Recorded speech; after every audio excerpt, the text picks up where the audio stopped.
राधे राधे सभी को। आज श्रीमद् भागवत गीता के तृतीय स्कंध में मैं 28वां अध्याय पढ़ने जा रही हूँ। आज के अध्याय का विषय है अष्टांग योग की विधि। कपिल भगवान जी कहते हैं कि माता जी, अब मैं तुम्हें साविज योग का लक्षण बताता हूँ, जिसके द्वारा चित्त शुद्ध एवं प्रसन्न होकर परमात्मा के मार्ग में प्रवृत्त हो जाता है। यथाशक्ति शास्त्र विधि विहित स्वधर्म का पालन करना तथा शास्त्र विरुद्ध आचरण का परित्याग करना, प्रारब्ध के अनुसार जो कुछ मिल जाए उसी में संतुष्ट रहना, आत्मज्ञानियों के चरणों की पूजा करना, विषय वासनाओं को बढ़ाने वालों कर्मों से दूर रहना, संसार बंधन से छुड़ाने वाले धर्मों में प्रेम करना, पवित्र और परिमित भोजन करना, निरंतर एकांत और निर्भय स्थान में रहना, मन, वाणी और शरीर से किसी जीव को न सताना, सत्य बोलना, चोरी न करना, आवश्यकता से अधिक वस्तुओं का संग्रह न करना, ब्रह्मचर्य का पालन करना, तपस्या करना, धर्म पालन के लिए कष्ट सहना, बाहर भीतर से पवित्र रहना, शास्त्रों का अध्ययन करना, भगवान की पूजा करना, वाणी का संयम करना, उत्तम आसनों का अभ्यास करके स्थिरता पूर्वक बैठना, धीरे धीरे प्राणायाम के द्वारा श्वास को जीतना, इंद्रियों को मन के द्वारा विषयों से हटाकर अपने हृदय में ले जाना, मूलाधार आदि किसी एक केंद्र के मन के सहित प्राणों को स्थिर करना, निरंतर भगवान की लीलाओं का चिंतन और चित्त को समाहित करना। इनसे तथा व्रत, दान आदि दूसरे साधनों से भी सावधानी के साथ प्राणों को जीत कर बुद्धि के द्वारा अपने कुमार्गगामी दुष्ट चित्त को धीरे धीरे एकाग्र करें, परमात्मा के ध्यान में लगावे। पहले आसन को जीते, फिर प्राणायाम के अभ्यास के लिए पवित्र देश में कुश मृग चर्मादि से युक्त आसन बिछावें। उस पर शरीर को सीधा और स्थिर रखते हुए सुखपूर्वक बैठकर अभ्यास करें। आरंभ में पूरा कुंभक और रेचक क्रम से अथवा इसके विपरीत रेचक, कुंभक और पूरक करके प्राण के मार्ग का शोधन करें, जिससे चित्त स्थिर और निश्चित हो जाए। जिस प्रकार वायु और अग्नि से तपाया हुआ सोना अपने मल को त्याग देता है, उसी प्रकार जो योगी प्राण वायु को जीत लेता है, उसका मन बहुत शीघ्र ही शुद्ध हो जाता है। अतः योगी को उचित है कि प्राणायाम से वात पित्त आदि जनित दोषों को धारणा से पापों को, प्रत्याहार से विषयों के संबंध को और ध्यान से भगवत विमुख करने वाले राग द्वेष आदि दुर्गुणों को दूर करें। जब योग का अभ्यास करते करते चित्त निर्मल और एकाग्र हो जाए, तब नासिका के अग्रभाग में दृष्टि जमाकर इस प्रकार भगवान की मूर्ति का ध्यान करें। भगवान का मुख कमल आनंद से प्रफुल्ल है, नेत्र कमल कोश के समान रत्नारे हैं, शरीर नील कमल के दल के समान श्याम है, हाथों में शंख चक्र और गदा धारण किए हैं, कमल की केसर के समान पीला रेशमी वस्त्र लहरा रहा है, पक्ष स्थल में श्री वत्स चिन्ह है और गले में कौस्तुभ मणि झिलमिला रही है। वनमाला चरणों तक लटकी हुई है, जिसके चारों ओर भौरे सुगंध से मतवाले होकर मधुर गुंजार कर रहे हैं। अंग प्रत्यंग में महामूल्य हार, कंटक, करीट, भुजबंध और नुपुर आदि आभूषण विराजमान हैं। कमर में करधनी की लड़ियां शोभा दे रही हैं। भक्तों के हृदय कमल ही उनके आसन हैं। उनका दर्शनीय श्याम सुंदर स्वरूप अत्यंत शांत और मन और नयनों को आनंदित करने वाला है। उनकी अति सुंदर किशोर अवस्था है। वे भक्तों पर कृपा करने के लिए आतुर हो रहे हैं। बड़ी मनोहर झांकी है। भगवान सदा संपूर्ण लोकों से वंदित हैं। उनका पवित्र यश परम कीर्तनीय है और वे राजा बलि आदि परम यशस्वियों के भी यश को बढ़ाने वाले हैं। इस प्रकार श्री नारायण देव का संपूर्ण अंगों के सहित तब तक ध्यान करें जब तक चित्त वहाँ से हटे नहीं। भगवान की लीलाएं बड़ी दर्शनीय हैं, अतः अपनी रुचि के अनुसार खड़े हुए, चलते हुए, बैठे हुए, पौड़े हुए अथवा अंतर्यामी रूप में स्थित हुए उनके स्वरूप का विशुद्ध भावयुक्त चित्त से चिंतन करें। इस प्रकार योगी जब यह अच्छी तरह देख ले कि भगवत द्विग्रह में चित्त की स्थिति हो गई है, तब वह उनके समस्त अंगों में लगे हुए चित्त को विशेष रूप से एक एक अंग में लगावें। भगवान के चरण कमलों का ध्यान करना चाहिए। वे वज्र, अंकुश, ध्वजा और कमल के मंगलमय चिन्हों से युक्त हैं तथा अपने ऊपर हुए लाल लाल शोभामय नक्षचंद्र मंडल की चंद्रिका से ध्यान करने वालों के हृदय में अज्ञान रूप घोर अंधकार को दूर कर देते हैं।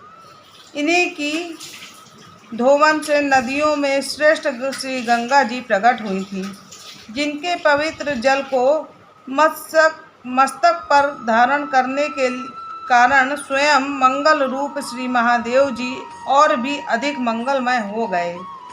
ये अपना ध्यान करने वालों के पाप रूप पर्वतों पर छोड़े हुए इंद्र के वज्र के समान हैं। भगवान के इस चरण कमलों का चिरकाल तक चिंतन करें। भव भयहारी अजन्मा श्री हरि की दोनों पिंडलियां एवं घुटनों का ध्यान करें, जिनको विश्व विधाता ब्रह्मा जी की माता सुरवंदिता कमल लोचना लक्ष्मी जी अपनी जांघों पर रखकर अपने कांतिमान कर किसलियों की कांति से लाल लड़ाती रहती हैं। भगवान की जांघों का ध्यान करें, जो अलसी के फूल के समान नील वर्ण और बल की निधि हैं तथा गरुण जी की पीठ पर शोभायमान है। भगवान के नितांब बिंब का ध्यान करें, जो एड़ी तक लटके हुए पीताम्बर से ढका हुआ है और उस पीताम्बर के ऊपर पहनी हुई सुवर्णमयी करधनी की लड़ियों को आलिंगन कर रहा है। संपूर्ण लोकों के आश्रय स्थान भगवान के उदर देश में स्थित नाभि सरोवर का ध्यान करें। इसी में से ब्रह्मा जी का आधारभूत सर्वलोकमय कमल प्रकट हुआ है। फिर प्रभु के श्रेष्ठ मस्तकमणि सदृश दोनों स्तनों का चिंतन करें, जो वक्ष स्थल पर पड़े हुए शुभ्र हारों की किरणों से गौरवर्ण जान पड़ते हैं। इसके पश्चात पुरुषोत्तम भगवान के वक्ष स्थल का ध्यान करें, जो महालक्ष्मी का निवास स्थान और लोगों के मन एवं नेत्रों को आनंद कर देने वाला है। फिर संपूर्ण लोकों के वंदनीय भगवान के गले का चिंतन करें, जो मानो कौस्तुभ मणि को भी सुशोभित करने के लिए ही उसे धारण करता है। समस्त लोकपालों की आश्रय भूता भगवान की चारों भुजाओं का ध्यान करें, जिसमें धारण किए हुए कंकड़ादि आभूषण समुद्र मंथन के समय मंदराचल की रगड़ से और भी उजले हो गए हैं।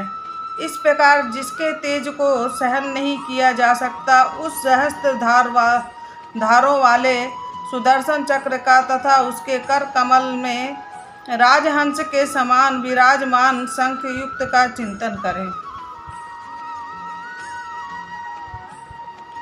फिर विपक्षी वीरों के रुधिर से सनी हुई प्रभु की प्यारी कौमोद की गदा का भौरों से के शब्द से गुंजायमान वनमाला का और उनके कंठ में सुशोभित संपूर्ण जीवों के निर्मलता तत्व स्वरूप कौस्तुभ मणि का ध्यान करें।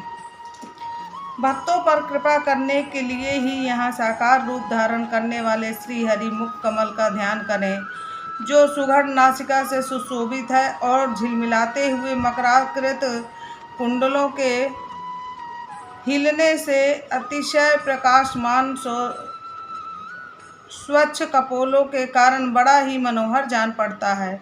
काली काली घुंघराली अलकावली से मंडित भगवान का मुखमंडल अपनी छवि के द्वारा भ्रमरों से सेवित कमल कोश का भी तिरस्कार कर रहा है और उसके कमल सदृश विशाल एवं चंचल नेत्र उस कमल कोश पर उछलते हुए मछलियों के जोड़े की शोभा को मात कर रहे हैं। उन्नत भ्रूलताओं से सुशोभित भगवान के ऐसे मनोहर मुखारविंद की मन में धारणा करके आलस्य रहित हो उसी का ध्यान करें। हृदय गुहा में चिरकाल तक भक्ति भाव से भगवान के नेत्रों की चितवन का ध्यान करना चाहिए, जो कृपा से और प्रेम भरी मुस्कान से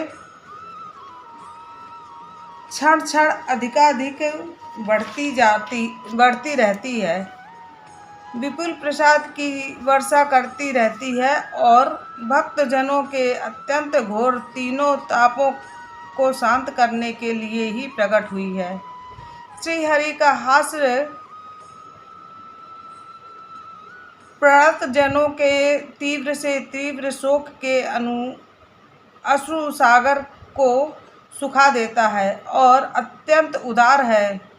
मुनियों के हित के लिए कामदेव को मोहित करने के लिए अपनी माया से श्री हरि ने अपने भ्रूमंडल को बनाया है, उनका ध्यान करना चाहिए। अत्यंत प्रेमार्द भाव से अपने हृदय में विराजमान श्री हरि के खिलखिलाकर हंसने का ध्यान करें, जो वस्तुतः ध्यान के ही योग्य है तथा जिसमें ऊपर और नीचे के दोनों होठों की अत्यंत अरुण कांति के कारण उनके कुंदकली के समान शुभ छोटे छोटे दांतों पर लालिमा सी प्रतीत होने लगी है। इस प्रकार ध्यान में तन्मय होकर उनके सिवा किसी अन्य पदार्थ को देखने की इच्छा न करें। इस प्रकार के ध्यान से अभ्यास से साधक का श्री हरि में प्रेम हो जाता है, उसका हृदय भक्ति से द्रवित हो जाता है, शरीर में आनंदित रेख के कारण रोमांच होने लगता है। उत्कंठा जनित प्रेमाश्रुओं की धारा वह बारंबार अपने शरीर को नहलाता है और फिर मछली पकड़ने के कांटे के समान श्री हरि को अपनी ओर आकर्षित करने के लिए साधन रूप अपने चित्त को भी धीरे धीरे ध्येय वस्तु से हटा लेता है। जैसे तेल आदि के चुक जाने पर दीप शिखा अपने कारण रूप तेजस तत्व में लीन हो जाती है, वैसे ही आश्रय विषय और राग से रहित होकर मन शांत ब्रह्माकार हो जाता है। इस अवस्था के प्राप्त होने पर जीव गुण प्रवाह रूप देहादि उपाधि के निवृत्त हो जाने के कारण ध्याता ध्येय आदि विभाग से रहित एक अखंड परमात्मा को ही सर्वत्र अनुगत देखता है। योगाभ्यास से प्राप्त हुई चित्त की इस अविद्या रहित लय रूप निवृत्ति से अपनी सुख दुख रहित ब्रह्म रूप महिमा में स्थित होकर परमात्म का साक्षात्कार कर लेने पर वह योगी जिस सुख दुख के भोक्ता तत्व को पहले अज्ञानवश अपने स्वरूप में देखता था, उसे अब अविद्याकृत अहंकार में देखता है। जिस प्रकार मदिरा के मद से मतवाले पुरुष को अपनी कमर पर लपेटे हुए वस्त्र के रहने या गिरने की कुछ भी सुधि नहीं रहती, उसी प्रकार चर्मावस्था को प्राप्त हुए सिद्ध पुरुष को अपनी देह के बैठने उठने अथवा दैववश कहीं जाने या लौट आने के विषय में कुछ भी ज्ञान नहीं रहता, क्योंकि वह अपने परमानंदमय स्वरूप में स्थित है। उसका शरीर तो पूर्व जन्म के संस्कारों के अधीन है, अतः जब तक उसका प्रारंभ शेष है तब तक वह इंद्रियों के सहित जीवित रहता है।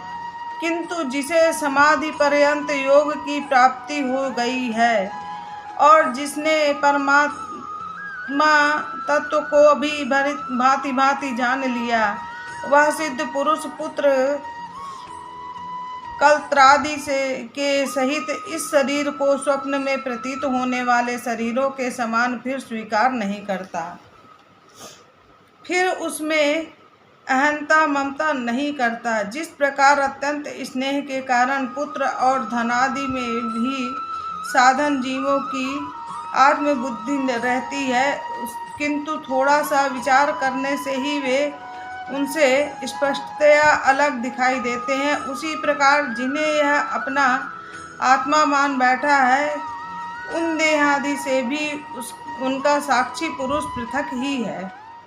जिस प्रकार जलती हुई लकड़ी से, चिंगारी से, स्वयं अग्नि से ही प्रकट हुए धुएं से तथा अग्नि रूप मानी जाने वाली उस जलती हुई लकड़ी से भी अग्नि वास्तव में पृथक ही है, उसी प्रकार भूत इंद्रियां और अंतःकरण से उनका साक्षी आत्मा अलग है तथा जीव कहलाने वाले उस आत्मा से भी ब्रह्म भिन्न है और प्रकृति से उनके संचालक पुरुषोत्तम भिन्न है। जिस प्रकार देह दृष्टि से जरायुज, अंडज, श्वेतज और उद्विगज चारों प्रकार के प्राणी पंच मूल मात्र हैं, उसी प्रकार संपूर्ण जीवों में आत्मा को और आत्मा में संपूर्ण जीवों को अनन्य भाव से अनुगत देखें। जिस प्रकार एक ही अग्नि अपने पृथक पृथक आश्रमों में उनकी विभिन्नता के कारण भिन्न भिन्न आकार का दिखाई देता है, उसी प्रकार देव मनुष्य शरीरों में रहने वाला एक ही आत्मा अपने आश्रयों के गुण भेद के कारण भिन्न भिन्न प्रकार का भासता है।